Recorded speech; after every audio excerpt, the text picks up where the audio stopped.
Do you remember the advice column, Dear Abby? Imagine a letter like this being sent in. Dear Abby, I don't know what to do.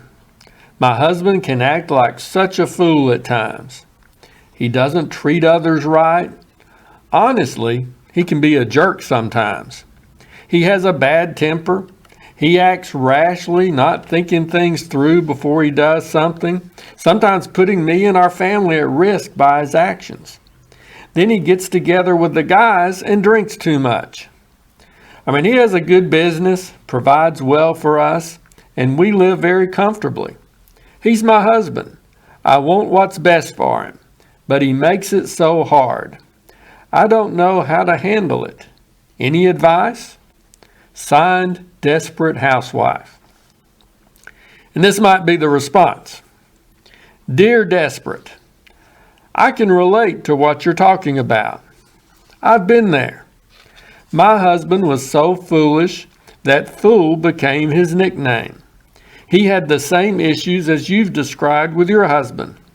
One time, some guys who worked for him received help from a prominent community leader. So later on, when that same individual asked my husband for some assistance in return, my crazy husband refused. This was a powerful man who could have destroyed us. I had to intervene and smooth things over. And shortly after that, my husband became ill and died. And would you believe it? Later on, that prominent leader ended up asking me to marry him. Wow, what a change. So hang in there. Be as supportive and helpful to your husband as you can.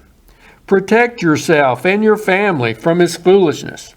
And trust that one way or another, God will help you deal with your situation and see you through. Signed, Abby, or Abigail.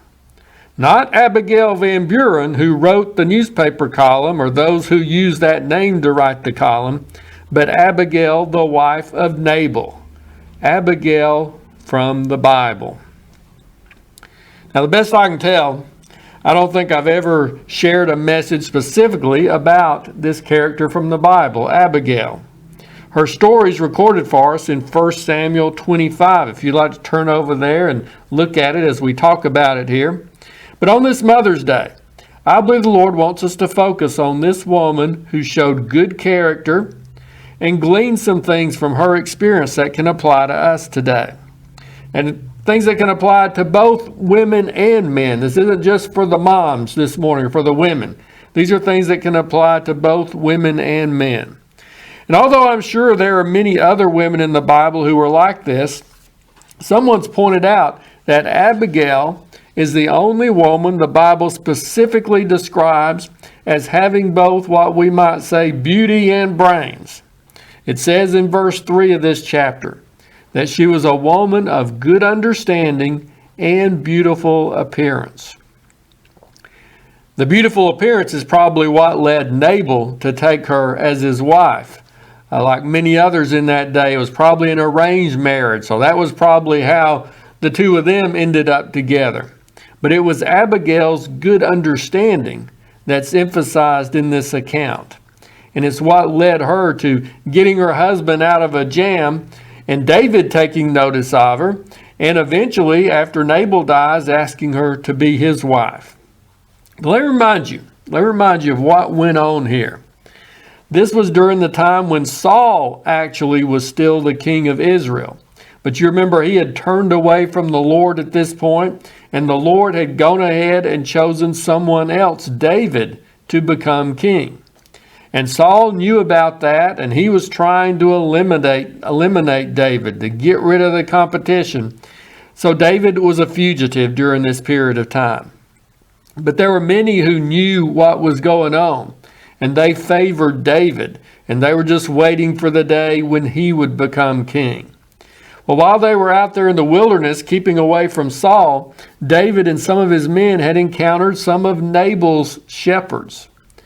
So David and his men, they had watched over Nabal's servants and his flocks, and they had protected them while they were together out there in the wilderness. So later, when David was in Nabal's neighborhood, he asked him for a little help to send a little food for his men, to return the favor, to repay the debt, we might say. But Nabal refused. He didn't acknowledge David's previous kindness to him at all and disrespect David, treated him like a rebel or a fugitive. So David was ready to take a band of men and go after Nabal, take revenge on him, to kill him. And David said all the male members in his household. And so that's when Abigail, Nabal's wife, enters the picture. She heard what had happened. And so she prepared a bunch of food and sent it to David, following along behind. And when she came to David, she took responsibility for failing to respond to his request for help. She smoothed things over and appeased David, so he didn't do as he had intended. And then when Abigail returned home, she found that Nabal had gotten drunk, so she didn't say anything to him then. But the next morning, after he sobered up, she told him what had happened. And he had a stroke or a heart attack or some serious illness, and he died 10 days later. And then after a period of time, David heard about it, and he ended up proposing to Abigail and taking her as his wife. So that's the basics of what happened here. So how do we see Abigail's wisdom and understanding in this account? How do we see that she was someone of good understanding? And what do we need to take away from her example? Well, I see several things here. First of all, Abigail was an understanding wife. She seems to have had compassion for her foolish husband in spite of his faulty character. And she tried to help him and make up for his deficiencies. She showed him grace and kindness in spite of him being, as it's described in verse 3 here, harsh and evil in his doings. Guys, aren't we thankful for understanding wives? We've all experienced that. We need that. But it's not just us guys. We all need wives, husbands, people in our lives who are gracious and patient with us and patient with our faults and our shortcomings. Now, hopefully we're not like Nabal. Hopefully we're not to that extent. The name Nabal means fool. His name actually means fool. So we don't know if he was given that name or nickname because of his foolish character, or if he was just good at living up to the name his parents gave him at birth, although I can't imagine parents naming their child fool.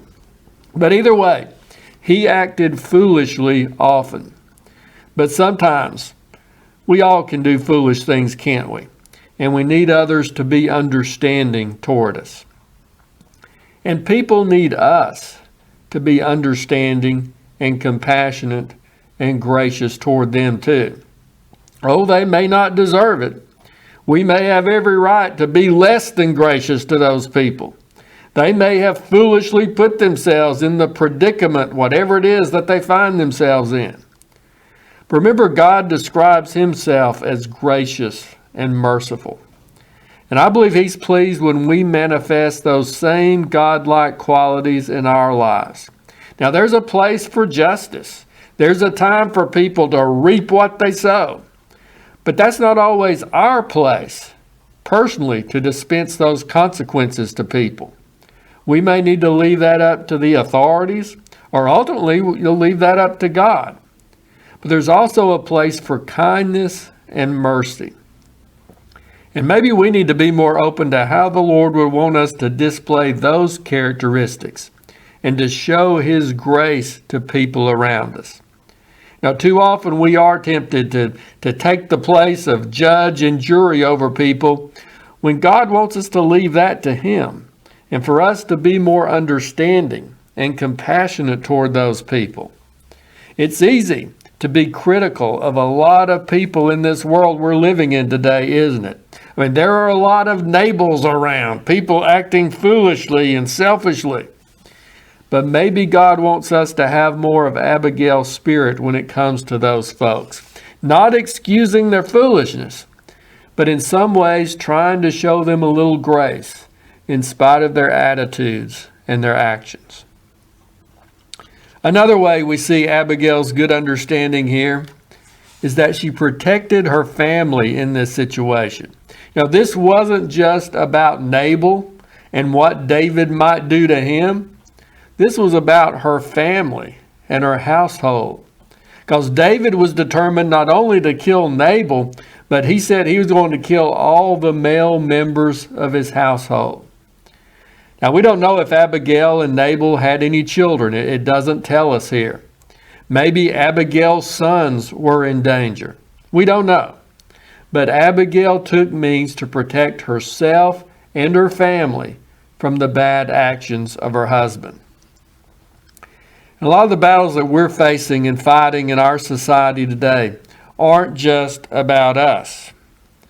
Some of us aren't going to be in this world a whole lot longer. What they're predicting about what will happen in our world, say in the year 2050, probably won't affect me.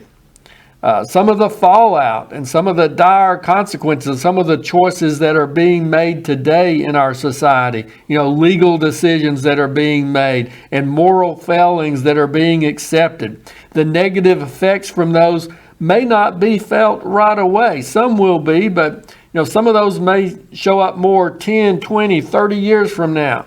A lot of those things may not affect me directly, but they're going to affect my family. They're going to affect my kids and my grandkids and my great-grandchildren if and when they come along.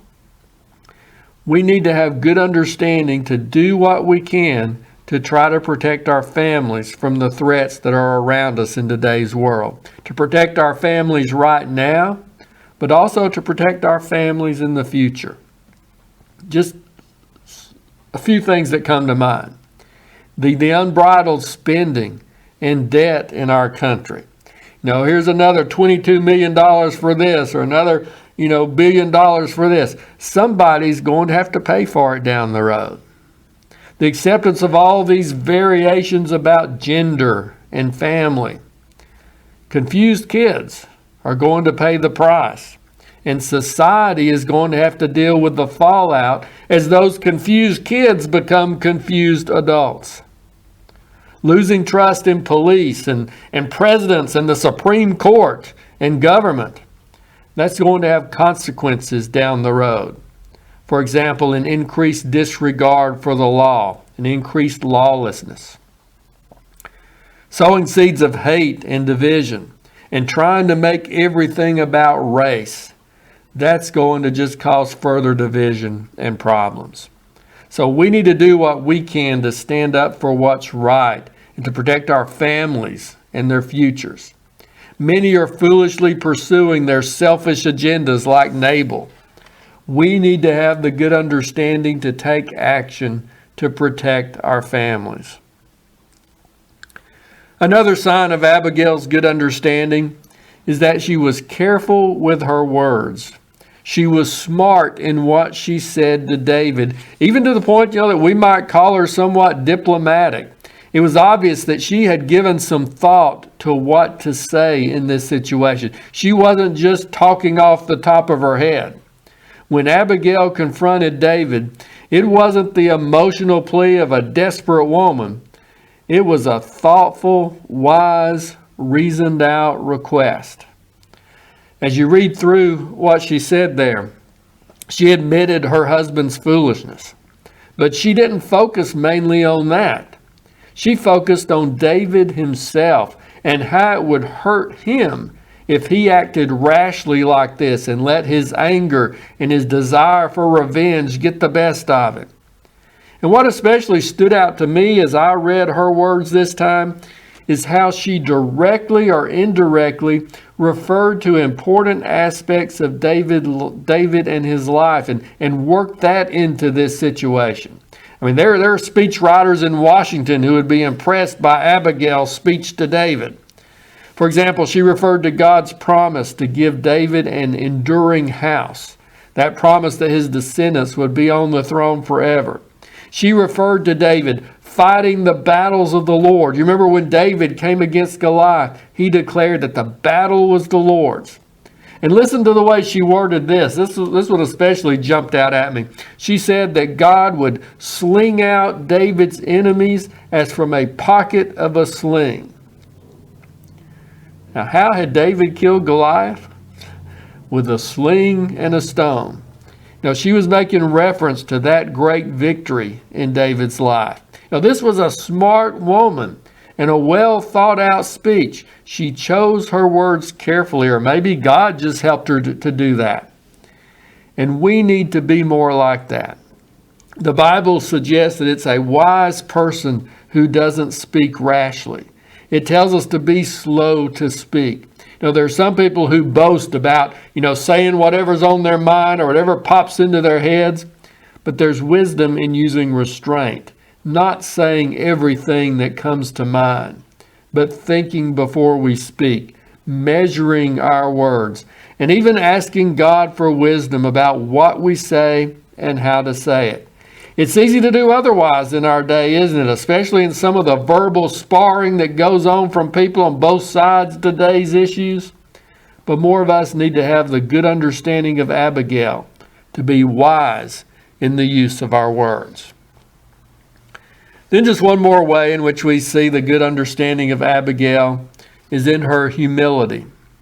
We referred to the fact that she was willing to take the blame for the food not being sent to David initially. She was willing to take the heat for that in order to avoid someone else getting into trouble. But where we really see her unselfishness and humility is later on, when things turn around, when Nabal dies and she gets this proposal of marriage from the future king of Israel.